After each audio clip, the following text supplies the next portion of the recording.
شكرا زميلي عزيز حسام سلامون.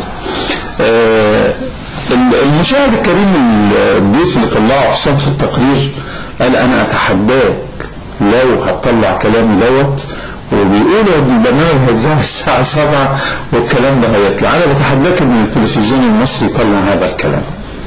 ارجو ان هو يكون شاف كلامه اللي قاله، واحنا ما بنتحداش مشاهدينا، احنا معاكم، احنا بننقل نبضكم، احنا بننقل بمنتهى الامانه مشاكلكم. احنا مش بنعقم على حاجه كاعلام مصري وقناه اسكندريه ممثله في قناه اسكندريه اللي انا بقدم منها البرنامج. تقرير اتذاع كامل، كلام حضرتك ضد الاعلام المصري طلع كامل، اكيد انت شفته. احنا نعمل بمهنيه شديده جدا ونعمل بامانه شديده جدا، وما فيش بعد ثوره 25 يناير ما يسمى حد لفكر او لفلان او انا اعتقد عزيزي المشاهد او عزيزي المواطن السكندري اللي انت كنت في التقرير ان كلامك كله اتذاع، وان اعلامك اعلام كويس واعلام جيد، والناس اللي شغالين في الاعلام المصري ناس مواطنين يشعرون كما يشعر جميع المشاهدين، ويتعذبون وينقعدون زيكم بالظبط. احنا مش في برج عاجي وان حضراتكم احنا في ناحيه وانتوا في ناحيه، احنا كلنا مع بعض. جميع الاعلاميين بيحسوا بنبض الشارع تماما. واللي انا عايز اقوله ان شاشه اسكندريه اللي انا اشرف بالعمل فيها انها بتنقل بحياديه وبموضوعيه وبمهنيه في جميع برامجها وجميع فقراتها الاعلاميه. نرجع مع بعض نستريح شويه بقى من لجنة الانتخابات، ونستريح من الماراثون الرئاسي، ونستريح من التعاطي السياسي شويه. وايه رايك اقدم لكم تقرير كده مهدي النفوس؟ يعني معرض بيتكلم او اسمه ناس مزيكا. المعرض ده فني أقيم لفنان الكاريكاتير محمد عفت عضو اتحاد رسام الكاريكاتير العالمي، وبيقدم أو بيعرض لأول مرة في بلدة مصرية. وتعالوا مع بعض والزميل حسام السلاموني وهيقدم لنا تقرير عن معرض ناس مزيكا. تعالوا مع بعض ونلتقط الأنفاس مما حدث منذ بداية الحلقة.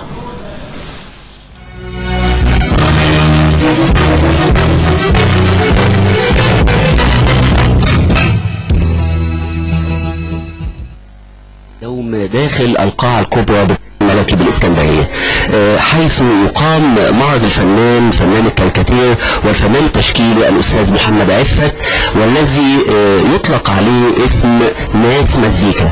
هنتعرف على الفنان أكتر ونقرب منه من أعماله ونشوف إيه قصة هذا المعرض من خلال الفنان وضيوفه.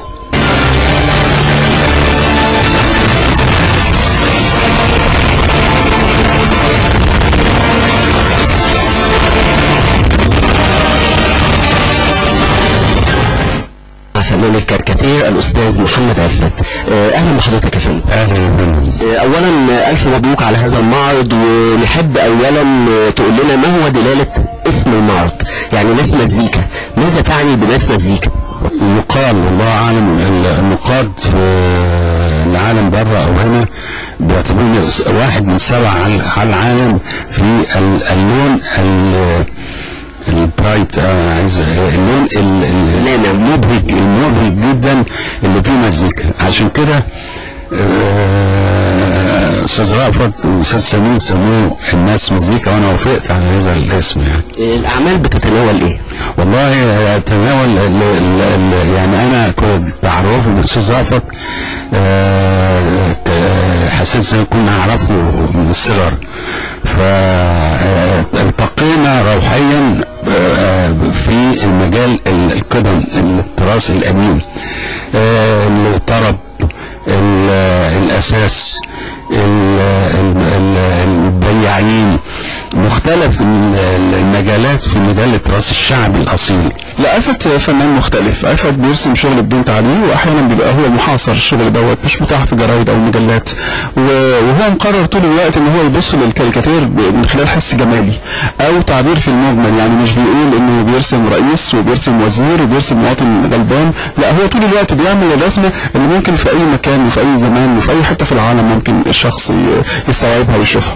فكان طول الوقت مهتم ان هو رئيس اتحاد منظمات الكاريكاتير العالميه، ده اتحاد عالمي في له فرع في مصر، هو رئيس هنا في مصر. فكان بيشارك في كل المهرجانات الدوليه، فكل يوم عنده رسمه تقريبا بتسافر، في كل متحف تقريبا عنده رسمه موجوده هناك. بيشارك في المعارض الجماعيه، لكن ما كانش عنده احساس انه ممكن يعمل معرض لوحده. جت الفكره في قاعده هنا وربنا وفقنا ان يبقى المعرض في اسكندريه. لم يكن غريبا ان يستضيف هذا المعرض عاشق التراث المصري الكاتب الصحفي الاستاذ رأفت الخنساوي. استاذ رأفت، انت بتعشق التراث، ولو عصرناك كده هنلاقي تاريخ مصر كله بيتجلى قدامنا. اهميه ان تحتضن مثل هذا المعرض لاول مره في مصر فنان كاريكاتير لم يكن معتادا على ان يقيم المعارض يقرر ان يقيم هذا المعرض تحت رعايته.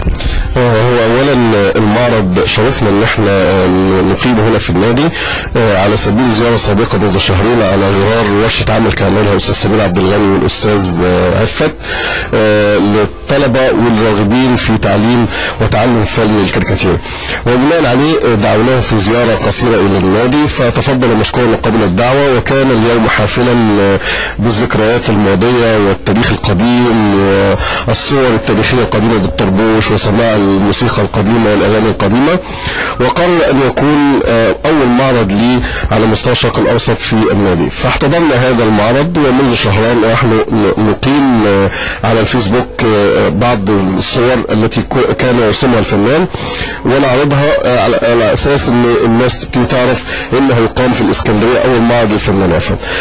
بالنسبة للتراث، نحن عاشقين للتراث من كل الجهات ومن كل الجوانب، ونستضيف شهريا شعراء اسكندريه الكبار، الاستاذ محجوب موسى والاستاذ طعيم والاستاذ محمود الفحام والاستاذ الاذاعي خالد الريدي، ومعه نخبه من الاذاعيين الاستاذ اسماء عجلان والاستاذ محمود جمال زيتون.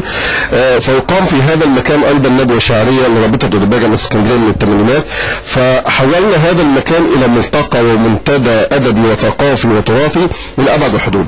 كل من يزور هذا المكان يكون له ذكرى في هذا المكان فيعود مرة أخرى إلى هذا المكان. كيف تم استلهام الماضي والتراث من خلال أعمال الفنان عفت في رسوم الكاريكاتير؟ هو الفنان عفت لما جه بطبيعته لما تيجي تصوره بالطربوش تحس إن هو من زمان، فجلب هذا الفن في خلال الباعة الجائلين اللي حضرتك شايفهم في الكاريكاتير الموجود، في خلال الحياة اليومية، بائع البطاطا، بائع الترمس، صانع الكنافة، الحركة اللي هي المصرية القديمة في صورة ألوان مبهجة، يعني تثير في النفس انك انت بتعيش الماضي من خلال الحارة المصرية القديمة او من خلال الباعة الجائلين.